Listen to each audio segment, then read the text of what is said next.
Welcome to smart competitive school. আজকে আমি সুবীর দাস স্যারের বইয়ের শতকরা অধ্যায়ের 16 নম্বর অঙ্কটিকে সলভ করে দেব। দেখো প্রশ্নটি কি বলেছে। এক ব্যক্তি তার আয়ের 10% সঞ্চয় করেন। তার আয় 10% কমলেও যদি সঞ্চয়ের পরিমাণ একই থাকে তবে তার শতকরা খরচ কত কমবে। তাহলে দেখো এখানে আগে এবং পরের হিসেব রয়েছে। তাহলে সবার প্রথমে আমরা আগের হিসেব নেব, ঠিক আছে। আগে কিরকম ছিল এবং পরবর্তীতে পরে কি হলো, অবস্থার কি পরিবর্তন হলো সেটা দেখব। তাহলে ধরে নাও যে আগে 100 টাকা ইনকাম ছিল, ঠিক আছে।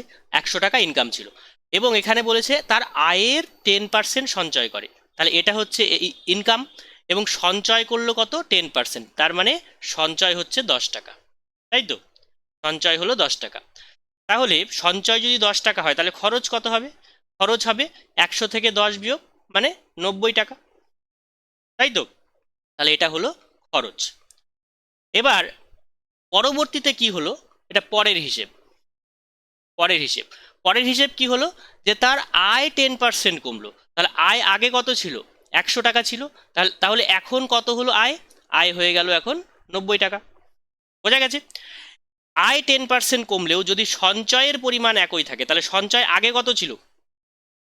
সঞ্চয় আগে ছিল 10 টাকা, তার মানে এখনো সঞ্চয় কত আছে? 10 টাকাই আছে, কারণ সঞ্চয়ের পরিমাণ সে কমায়নি।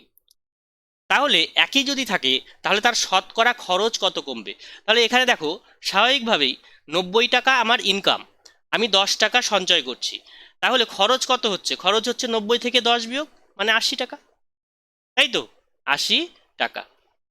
এবার দেখো আগে এবং পরের হিসেব দেখো।